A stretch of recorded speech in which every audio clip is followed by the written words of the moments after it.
Have you ever wondered why some people seem to stay energetic, mentally sharp, and physically capable decades longer than everyone around them? What if I told you that before this video ends, you'll discover 5 surprisingly simple habits that may explain why one population consistently outlives much of the Western world, and why most people trying to improve their gut health are focusing on the wrong things entirely? The answer isn't hidden inside an expensive supplement, a complicated detox plan, or some newly discovered superfood. It's something far more ordinary, and once you see it, you'll understand why so many people spend years trying to fix symptoms without ever addressing the place those symptoms may be coming from. One of the most fascinating facts in modern health research is that people in Japan live significantly longer than many Western populations. We're not talking about a tiny difference. The gap is measured in years. For decades, many assumed the explanation was genetics. It sounded reasonable. If a population lives longer, maybe they simply inherited better longevity genes. But then something interesting happened. Researchers observed Japanese families who moved abroad and gradually adopted a Western lifestyle. Within a generation, many of the health advantages that once seemed genetic began to fade.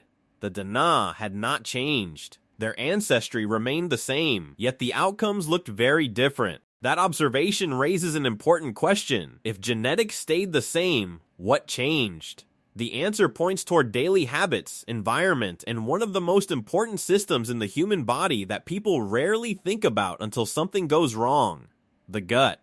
Most people don't immediately connect everyday symptoms to gut health. They blame exhaustion on getting older. They assume bloating is just normal digestion. Brain fog gets blamed on stress. Low energy becomes something they learn to live with. But what if these experiences are not random? What if they're messages from an internal ecosystem that has slowly drifted away from the conditions it was designed for? Today, we're going to explore 5 habits that seem remarkably common in traditional Japanese eating culture, and surprisingly uncommon in modern life. These aren't mysterious rituals. They aren't impossible standards.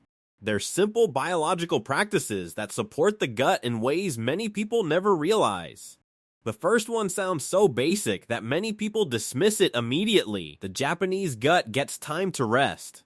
Think about a typical modern day: breakfast in the morning, a snack before lunch, coffee with something sweet in the afternoon, another snack while driving home, dinner, maybe dessert, then something else while watching television at night. For many people, eating has become a nearly continuous activity. What most people never learn is that the digestive system isn't designed to operate in one endless mode. It actually has 2 very different jobs. The first is obvious. When food enters the digestive tract, the body focuses on digestion. Enzymes are released, nutrients are broken down, absorption takes place, energy is extracted from what you've eaten. The second job receives far less attention. When the digestive system becomes completely empty for a sufficient period of time, a specialized cleaning process begins. Think of it as an internal housekeeping system. Waves of muscular activity move through the digestive tract, sweeping away leftover particles, excess bacteria, and cellular debris that would otherwise remain behind. This process helps maintain order inside the small intestine. It reduces stagnation. It supports a healthier balance of microbes. It helps prevent material from lingering where it shouldn't. But here's the catch. This cleaning process doesn't happen while food is constantly arriving. The body needs enough time between meals for digestion to finish before maintenance can begin. If new food keeps showing up every couple of hours, the digestive system remains occupied with digestion and never fully transitions into cleanup mode. Many experts suggest that this process works best when there are several uninterrupted hours between meals. In traditional eating patterns where meals are separated by genuine breaks, the gut gets opportunities to complete this cycle. In modern snacking culture, those opportunities often disappear. The result may show up as bloating, excessive gas, heaviness after meals, or a general feeling that digestion isn't functioning as smoothly as it should. Many people assume these experiences are normal simply because they're common, but that doesn't necessarily make them normal. One of the simplest changes a person can make is allowing real space between meals. Drinking water is fine, constant grazing is not. And here's something interesting. Sometimes the sounds coming from your stomach between meals are not a sign that you're starving. They may simply indicate that your digestive system is performing the maintenance work it was designed to do. Before we move on to the next habit, I want to ask you for a quick favor. If you're enjoying this video and finding value in the information, take a moment to subscribe and leave a like. It helps the channel reach more people and allows us to continue creating content like this. Thank you for your support. Now let's continue. The second habit involves something living inside you right now. Your body is home to an enormous community of microorganisms, trillions of them. Together, they form a complex ecosystem that influences far more than digestion. Many people still think gut bacteria only matter when it comes to stomach issues. The reality is much bigger. Research continues to reveal connections between the gut microbiome and immune function, inflammation, mood regulation, cognitive performance, and overall health. Certain bacteria help produce compounds that influence communication between the gut and the brain. Others participate in metabolic processes that affect energy and weight regulation. In other words, the state of your gut doesn't stay in your gut. It sends signals throughout the body. That means the way you feel when you wake up, your ability to focus during the afternoon, your resilience under stress, and even aspects of your emotional state may be influenced by what's happening among the microbial residents inside you. When this ecosystem becomes diverse and balanced, it tends to function more effectively. When diversity shrinks, problems can begin to appear. What makes traditional Japanese eating patterns interesting is that variety plays a central role. Not necessarily bigger portions, not necessarily more calories. Variety. One of the largest microbiome studies ever conducted found that people who consumed a greater diversity of plant foods tended to have a more diverse gut microbiome. And diversity matters because different bacterial species thrive on different foods. The microbes that benefit from onions are not identical to those that prefer beans. The bacteria that flourish on berries may differ from those supported by leafy greens, nuts, herbs, seeds, or legumes. When a person eats the same handful of foods every week, even healthy foods, only part of the ecosystem gets consistently fed. A wider range of plants supports a wider range of microbes. At first, hearing a number like 30 different plant foods per week can sound overwhelming. But when you think about it differently, it becomes surprisingly achievable. Herbs count. Spices count. Seeds count. A sprinkle of cinnamon. Fresh basil. A handful of walnuts. Some lentils. A serving of berries. Leafy greens in a salad. A spoonful of flaxseed. Each one contributes something unique. Flaxseed deserves special mention because it contains soluble fibers that interact with water and create a gel-like consistency within the digestive tract. These fibers help nourish beneficial bacteria and support the environment of the intestinal lining. A simple tablespoon of ground flaxseed added to yogurt, oatmeal, or another meal can become an easy way to increase both variety and fiber intake. The goal isn't perfection. The goal is expansion. Feed more members of the ecosystem, and the ecosystem becomes stronger. The third difference involves something humans consumed regularly for thousands of years, but many people rarely eat today: fermented foods. Long before refrigeration existed, cultures all over the world relied on fermentation as a practical way to preserve food. In Japan, foods such as miso, natto, and pickled vegetables became everyday staples. In other regions, people consumed yogurt, kefir, sauerkraut, kimchi, and countless other fermented foods. Then, refrigeration arrived. Food preservation became easier than ever. Convenience increased dramatically, but something quietly disappeared from many diets at the same time: the regular intake of living cultures. For thousands of years, fermented foods provided a natural connection between food and microbes. They delivered a variety of microorganisms that interacted with the gut on a routine basis. Modern diets often contain very little of that. Interestingly, research has shown that adding fermented foods to the diet can influence microbiome diversity and inflammatory markers in measurable ways. What's remarkable is how little may be required. Not massive amounts, just consistent exposure. A serving of yogurt containing live cultures. a glass of kefir, a portion of refrigerated sauerkraut, a small amount of miso incorporated into a meal. Simple additions repeated consistently can have meaningful effects over time. Many people spend huge amounts of money searching for the perfect supplement while overlooking foods that have been supporting human health for generations. The fourth habit may be the most overlooked of all because it has nothing to do with what you eat. It has everything to do with the state you're in when you eat.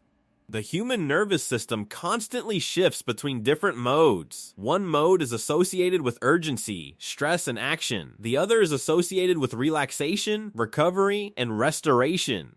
These states influence digestion more than most people realize. When the body perceives stress, resources are directed toward immediate survival priorities. Digestion becomes less important.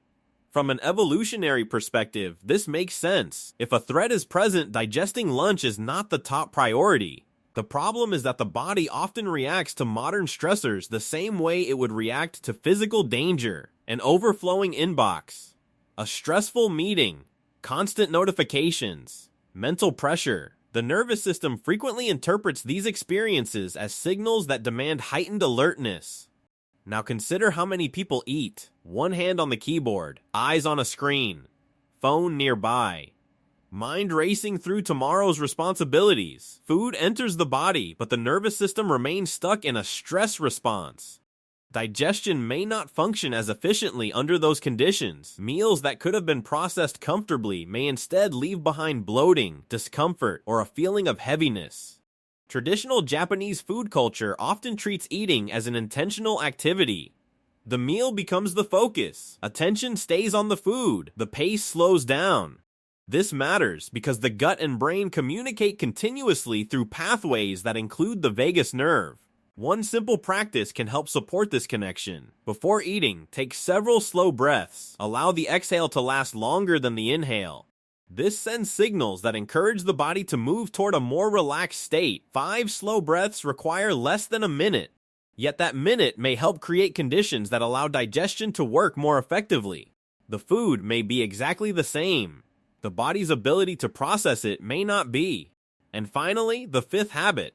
Modern life exposes the gut to pressures that previous generations rarely encountered. Ultra-processed foods have become common, ingredient lists have become longer, environmental chemicals are more widespread. Water treatment processes introduce substances that earlier generations never consumed. None of these factors alone necessarily explains poor gut health. The issue is cumulative exposure. The microbiome faces these influences every day. Small pressures accumulate over time. Fortunately, reducing that burden does not require becoming obsessed with perfection. Simple improvements can make a difference. Choosing more whole foods, eating fewer highly processed products, using a basic water filter if appropriate, selecting fresh ingredients more often, reading ingredient labels occasionally rather than ignoring them completely. The goal isn't to create fear around food.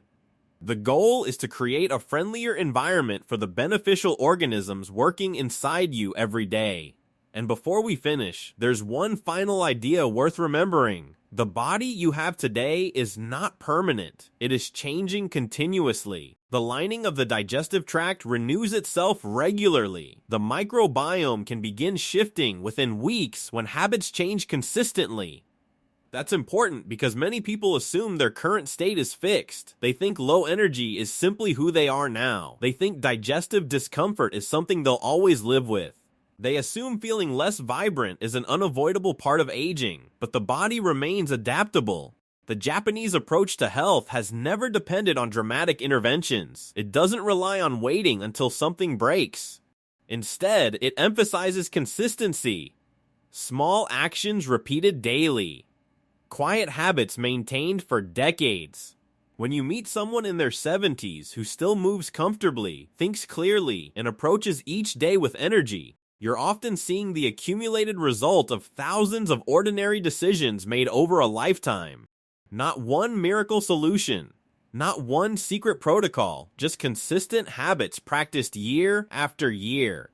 The people of Okinawa and other long-lived communities didn't wake up one day and discover a hidden formula for longevity. In many cases, they simply continued living according to traditions that had been passed down through generations. They left space between meals, they embraced variety, they included fermented foods, they ate slowly. They supported the ecosystem within them day after day, and perhaps that's the most important realization of all. There is no hidden secret, nothing was concealed, nothing was locked away.